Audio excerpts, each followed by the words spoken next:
क्योंकि मैं उनका अपराधी हूं, मैंने अपराध किया है। तो यही तो मैं कह रहा हूं। देवर्षि नारद ने कहा कि तुम जाकर के और साष्टांग दंडवत करो और कहो त्राहि माम त्राहि माम। राम जी कहे भाई क्यों आए हो? तो कह देना कि तुम्हारा प्रभाव जानने के लिए आया था। राम जी पूछेंगे क्यों आए हो और क्यों आए थे पहले? तो कह देना कि तुम्हारा प्रभाव जानने के लिए आया था। अब वो पूछे जान लिया?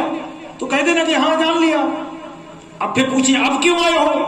तो कहना कि अब स्वभाव देखने आया हो, आपका कैसा स्वभाव है। तुम्हें याद शरणागत जान करके तुम्हारे ऊपर कृपा करेंगे। अरे बात बिल्कुल सही है। दौड़ करके जयंत गए, त्राहि माम त्राहि माम करके लेट गए, साष्टांग दंडवत प्रणाम किया। राम जी बोले भाई तू क्यों आया था? तो जयंत ने कहा प्रभु तुम्हारा प्रभाव देखने के लिए आया था। बोले जान लिया प्रभाव? बोले जान लिया नहीं, समझ भी लिया कि जो मेरा पिता है उसने भी मुझसे मना कर दिया कि ब्रह्म रुद्र शरणागत, यानी भगवान विष्णु ब्रह्म और शिव कोई भी तुम्हारे द्रोही को नहीं रख सकते। मैं समझ गए। बोले ठीक है, फिर अब क्यों आया है?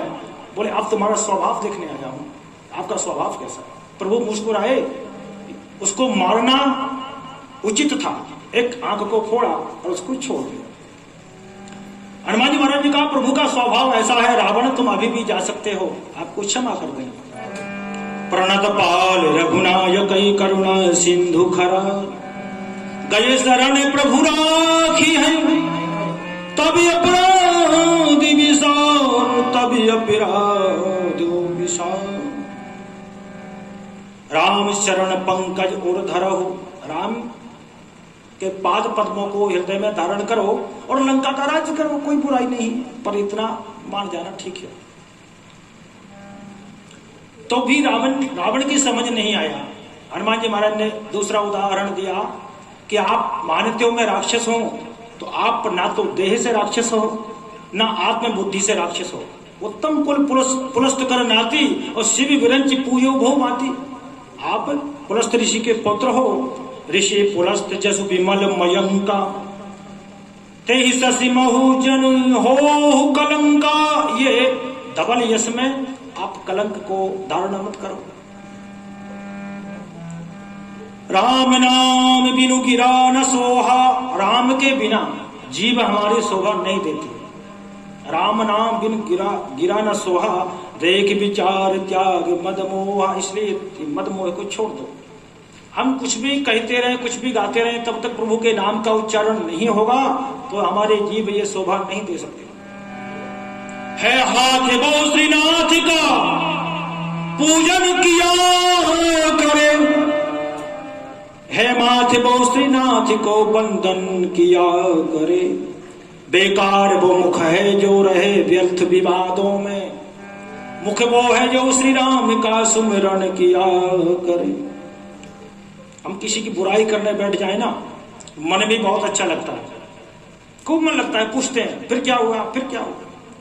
और कथा में कहीं आ जाए ना तो या तो नींद आती है या ये देखते हैं बस बुलाने वाले न देख पाए, हो गए अपनी हाजिरी, चलो घर, क्योंकि मन बहुत कम लगता है। बुराई की बात नहीं, मैं सत्य आपको बता रहा हूं। लोग तो कहते हैं कथा के लिए, बोले कथा सुनने चलो, बोले रोज कथाएं हो रही, कहां तक सुने, कल वहां सुन के आए थे, परसों भी सुनी थी, अगले महीने कथा सुन के आए। ठीक है, घर का काम भी करेंगे, कथा में ही लगे रहेंगे क्या। लेकिन मानस में चौपाई आई हुई है कि राम चरित्र जी सुनत अबाही, रस विशेष जाना तिन नाही।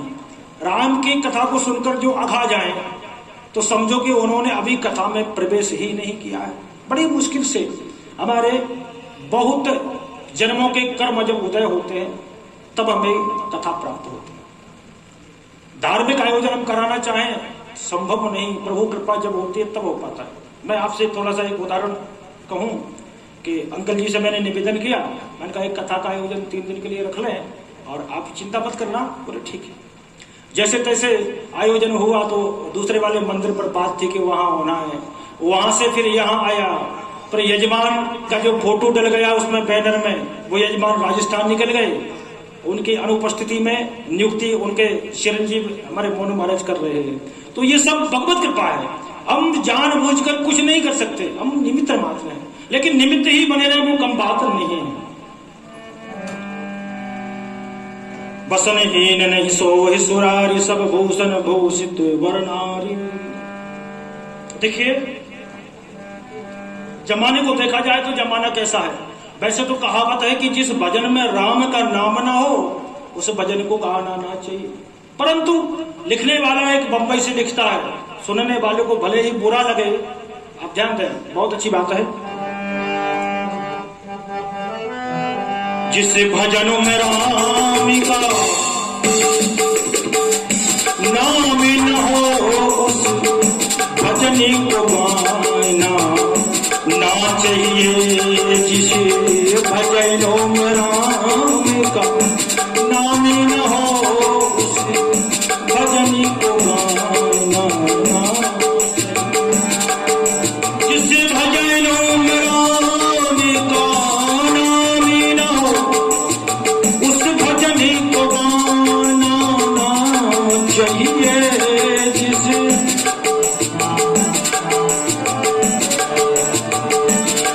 उस भजनी को गाना ना चाहिए। जिस भजनों में प्रभु का नाम न हो उस भजनी को गाना ना चाहिए। देखिए, चाहे भैया कितना बैरी हो उससे भेद छुपाना ना चाहिए। चाहे भैया कितना बैरी हो उससे भेद छुपाना ना चाहिए। चाहे पत्नी कितनी प्यारी हो उसे राज बताना ना चाहिए। जिस भजनों में राम का नाम न हो उस भजनी को गाना ना चाहिए। जिस भजन में राम का नाम न हो, लिखने वाले ने बहुत अच्छा लिखा है, ध्यान दें आप, कि चाहे भैया कितना बैरी हो उससे भेद छुपाना ना चाहिए। परंतु क्या होता है कि भैया को पता ना चले, चाहे सारे जमाने को पता चल जाए, होता है ना ये, बस भैया को पता नहीं चलना चाहिए। चाहे पत्नी कितनी प्यारी हो उसे राज बताना ना चाहिए। पत्नी को राज बताने से कभी कभार कार्य और बिगड़ जाता है। परंतु क्या होता है, सब सर्वप्रथम किसको बताते हैं? घरवाली को जाकर, सबसे पहले घरवाली को जाकर बताते हैं, जबकि बिल्कुल मना किया है कि नहीं बताना चाहिए। अब ये बुराई की बात नहीं है कि आप समझो कि मना क्यों किया है कि पत्नी को भेद मत बताओ, राज मत बताओ। तो माताएं बहनें सरस होते हैं, एकदम सरस, कोई बात उनसे छुपाई जाती ही नहीं।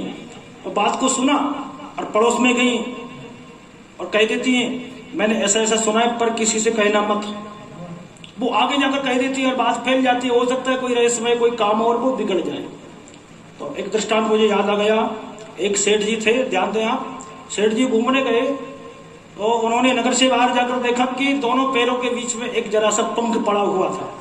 तो सेठ जी को ऐसे लगा कि पंख हो सकता है मेरे पेट से गिरा हो, नहीं कहीं और भी होता, पंख होता दूसरा। तो फिर लगा कि मेरे पेट में पंख कहां से आया, अरे तो यही पड़ा होगा। फिर मन गया नहीं, पंख तो पेट में से गिरा है, नहीं कहीं और भी होता। ऐसे सशंकित तो हुए, घर आए और सेठानी से आकर कहा कि मुझे ऐसा लगा पर गिरा नहीं, ऐसा लगा कि पंख दोनों पैरों के बीच में था, हो सकता है पेट में से गिरा हो। तो सेठानी ने सुन लिया। अब सेठानी के पास जो बैठने वाले आए तो सेठानी ने कहा कि सुनो जी, हमारे सेठ जी के पेट में से परेबे गिरते हैं पर किसी से कहना मत। वो अपने अपने घर चले गए। उनको और मिलने वाली नहीं पता है, सेठ जी के पेट में से तो 1,000 परेबे गिरते हैं, हमने अपनी आंखों से देखा है। उनको और वो मिली तो वो कहने लगी सेठ जी के पेट में से 1,000 परेबे गिरते हैं, आंखों से देखा है। सेठ जी सुबह जब टहलने गए तो हमारे पंडित जी मुगल सराय वाले बोले सेठ जी राम राम। बोले राम राम। बोले तुम्हारे पेट में से तो 1,000 परेबे गिरते। तो उनका दिमाग खराब हो गया, उनको कोई पता ही नहीं था। बोले किसने कहा? तो बोले पड़ोस में चर्चा हो रही थी, पड़ोस की महिलाओं को बुलाया, उनसे पूछा। वो बोले हमसे जो पड़ोसन है उसने कहा है। उसको बुलाया, उसने कहा हमसे अपनी पड़ोसन ने कहा है। सबको इकट्ठा करके वो सब बोले कि सेठानी ने हमसे कहा है। सेठानी के पास ले गए और सेठ जी बोले सेठानी ये सब क्या है? तो सेठानी बोले सेठ जी ज्यादा बात करने की जरूरत नहीं है, जरूर तुम्हारे पेट में परेबा इसलिए वो पंखी गिरा है। तो कहने का तात्पर्य माताएं सरस होती है, दयालु होती है, जो बात सुनते हैं तुरंत वहीं भेज देती है, हृदय सरस होता है। इसलिए लिखने वाले ने बड़ी सोच समझ के लिखा है कि राज्य की बात हो तो नहीं कहना चाहिए, क्योंकि कहीं कह देंगे तो काम बिगड़ जाएगा। परंतु जमाना वक्र गति से चल रहा, उल्टी गति से, भैया को पता ना चले जाए जमाने को चल जाए। घर वाली सबसे पहले आकर कहते हैं तो शास्त्र की बात को हम सुनेंगे तो फिर किसी प्रकार की कोई समस्या हमें नहीं आएगी। कभी कभार जीवन में ऐसा मोड़ आ जाता है कि हम निकल भी नहीं पाते, अब क्या किया जाए।